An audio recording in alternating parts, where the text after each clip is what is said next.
Yes, sir. Good morning. Good morning, Your Honors. Attorney Thomas Gleason for Sandra Clark. As Your Honors are aware, this is the appeal of an administrative matter. There are a number of issues that we've raised in our briefing, all of which we consider to be important issues. The issue I wanted to at least initially focus on was the issue we raised relative to lack of a dispositional hearing. When this case was litigated at the administrative level, there were a number of accusations made against my client, all of which she denied. The denial was not so much on a factual level in terms of whether or not they occurred, but whether those facts constituted a violation of the rules and laws applicable to her, and what is the standard that would be applied to her legally. But there was most definitely a dispute. The hearing went forward. There were a number of witnesses called by the government, and the defense also presented witnesses. At the conclusion of the hearing, what was basically indicated is that the hearings officer wanted to get a transcript of the entire hearing, would be preparing findings of fact and rulings of law, and would ask us, for dates when we would submit briefs. Certainly, the understanding of the plaintiff was, based not only on that day, but also based on prior experiences of counsel when dealing with an administrative body, is that there would be a decision rendered, and then there would be some opportunity to be heard if there were findings adverse to the plaintiff, that the plaintiff would be able to be heard as to what would be the appropriate disposition. In terms of that, what we perceive and what we would advocate as being a right, that right can be found, I think, in some of the decisions of this court. There's the Ingalls decision, and there is also, that is not cited in the materials, but the Coburn decision, which is at 444 Mass 837. It's a 2005 decision, as Ingalls is. And although it's dealing with a different administrative body, I think that the areas are certainly quite analogous, and I think that those decisions are susceptible of the interpretation that in matters of this sort there is a right. So you expected a two-step process, decision, then disposition. I certainly did. And you didn't, it was a one-step process.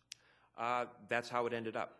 That's how it ended up. And I think the right to, whether you call it a two-step process or a dispositional process, somehow what it boils down to is at some point in time, if we're applying, and of course we are, fundamental notions of due process, there has to be some point in a process such as this where the attorney gets to advocate for his client as to what's the appropriate remedy in the light of an adverse decision.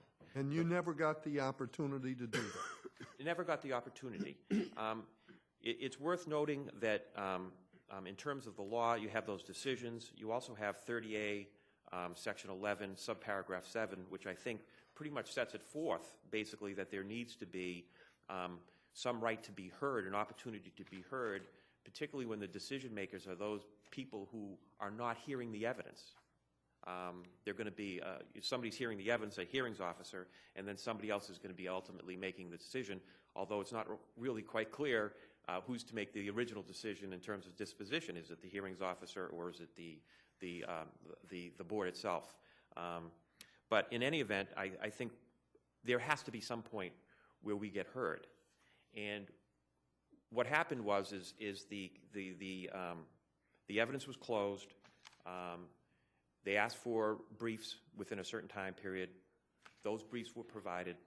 In that brief, the plaintiff asked for, if you're going to find a decision adverse to my client, because we don't think you should, we don't think she's violated anything here, we don't think she's subject to discipline, she hasn't done anything wrong according to the rules and the standards, we want to be heard on disposition. The tentative decision comes out, And of course, under the law and regulation, we're entitled to respond to that with our objections. There's nothing in the tentative decision about what a disposition is going to be, although there are findings that my client has allegedly violated the law and regulations. I think another due process issue is we say under the law and the regulations, the hearings officer has to make a disposition. But that issue aside, when we filed our objections, we asked again, we want to be heard on disposition. There is no disposition in this tentative decision. We want to be heard.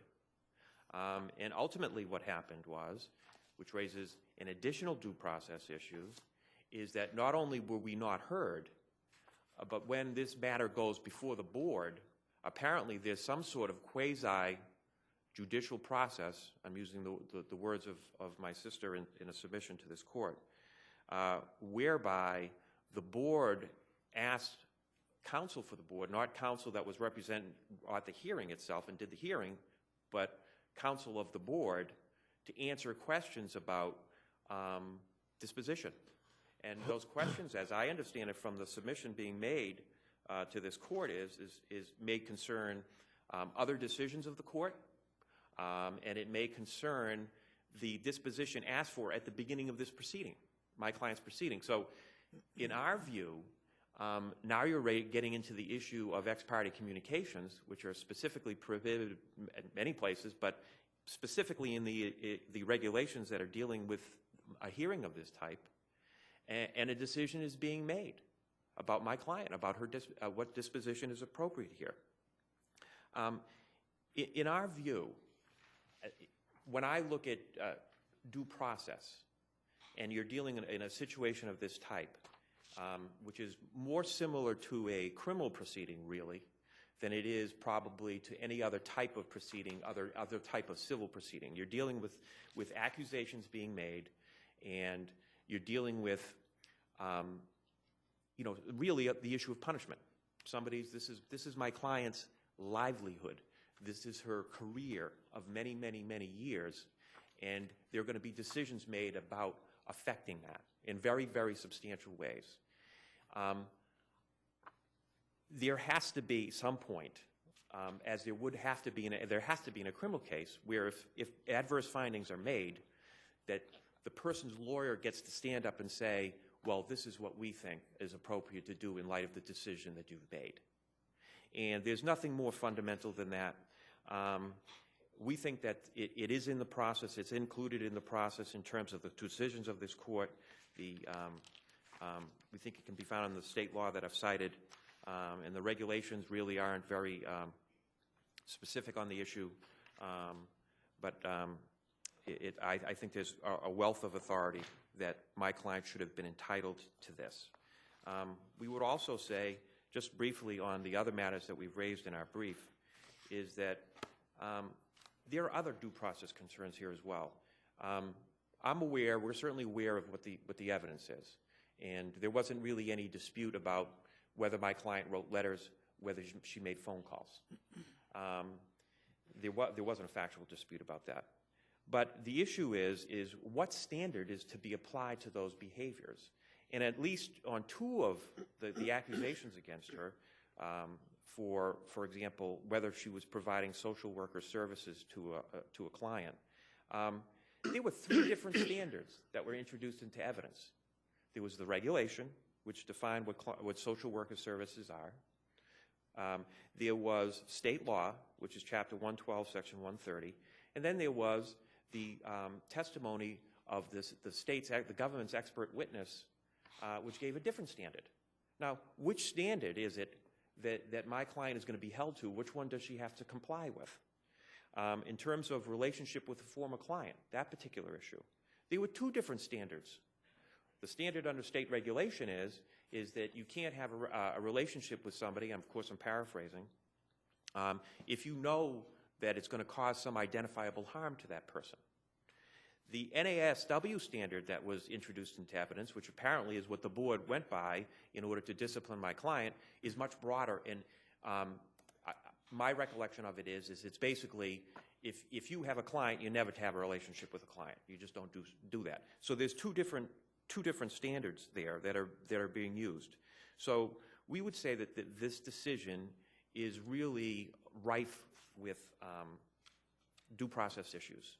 And you take them either individually or you take them in the aggregate, and we say that her rights have been violated and we ask for relief. Mr. Gleason, let me just ask you, based on the conduct of hearings before this Board of Registration generally, why weren't you on notice that they don't do it the way you're proposing now? And if you were on notice, couldn't you have made dispositional arguments along the way, either to the hearing officer or after the dispositional, or after the tentative decision was rendered? Could you have made some dispositional arguments at that time? Dealing with the first question, Judge, is I was not aware. This is my first, I believe, I'm hoping I'm accurate on this, this is my first case before this particular board. I can tell you that a couple of years ago I had a case before, I believe it was the Board of Nursing, and it was a two-step process. Okay. We had a decision and then we had a dispositional hearing. Getting to your second question, Judge, is that, you know, even if I'm on notice, even if I know the government takes that position that I was on notice, I dispute that, but even if I'm on notice, doesn't due process have to be, what you're afforded in terms of the process has to be an effective manner for me to be able to allocute for my client? And I would say, just as in a criminal context, I can't try a criminal case, jury or non-jury, I can't try one and advocate for my client effectively at the same time as I'm making a dispositional argument. I can't do that. It's impossible. I say in this situation, when you have disputed facts and my client's saying she didn't violate any conduct or rules or regulations for various reasons, it's at a minimum ineffective for me to be making arguments about disposition where I might want to be bringing up her background, prior decisions of the court, and in this case, we refused to provide her medical records of a hospitalization that she would undergo during this time period. I can tell you that at a dispositional hearing, if she's already been found to be in violation, we might have reconsidered that to actually show the Board of Social Workers how ill she was during this time period. So I disagree that any advocacy I could have given for her on disposition would have been effective during the process that we got. If there are no more questions, I see my time's up. Thank you.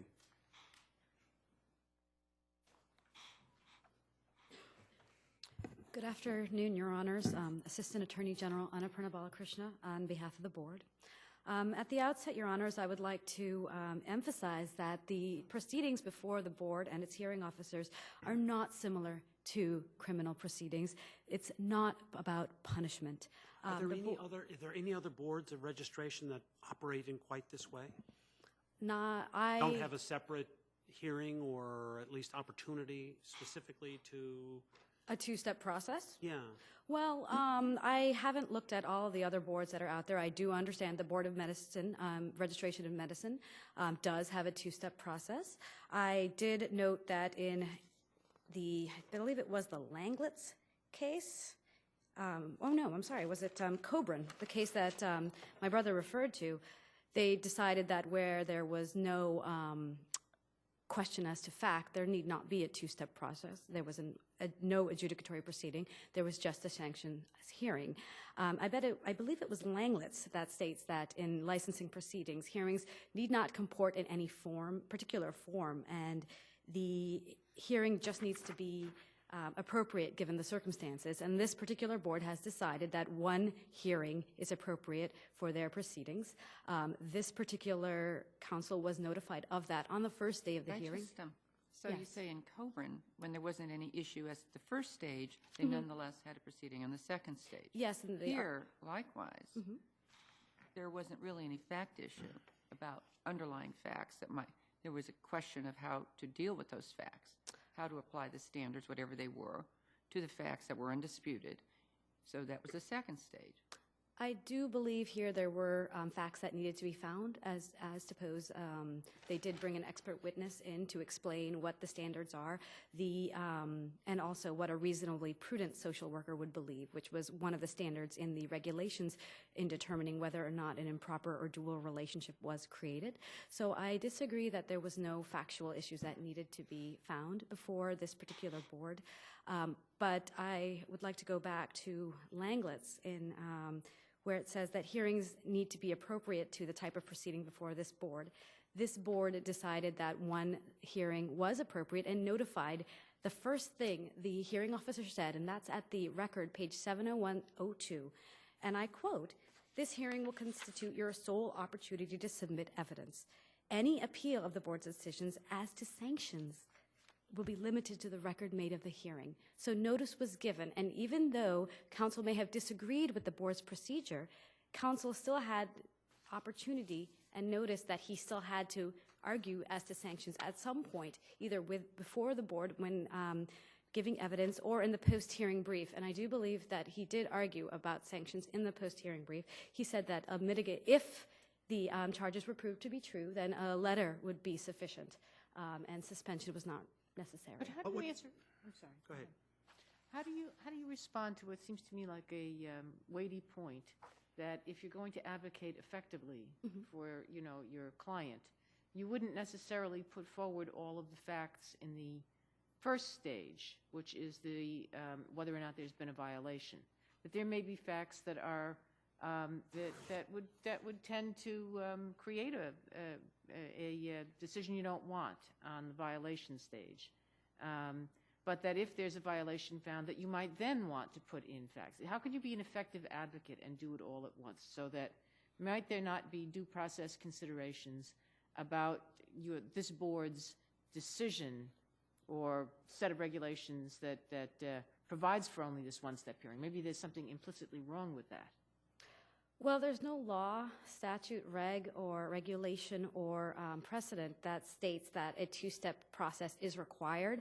I understand Your Honor's concern. It was brought up at the single justice hearing as well, that in other boards, that's how they proceed based on that concern, that counsel be able to effectively advocate for their clients. However, that is just because that might be one way to handle the situation doesn't mean it's the only way to handle the situation. And this particular board has decided. Why is this okay, though? I mean, given these considerations, why is this a reasonable way to proceed in the face of due process requirements? I don't have anything on the record, but I could posit that it might be a resource issues. The Board of Registration in Medicine might be a bigger board with more resources for two separate hearings. It could be just the way this board decided that the way they decide how to impose the sanction or that a second hearing is not necessary. It might be, as Justice Botsford said in her decision, a better way to proceed, but it doesn't mean it's illegal or wrong. Can I ask you, you cited a case to the effect that essentially the board can choose the form of the proceeding. What was that case you said? Langlet's? Lang? Was it Langlet's that I cited on that? I don't know. I was looking for it in your brief, and maybe I missed it. That the board can choose? Yeah, you cited a case a few minutes ago.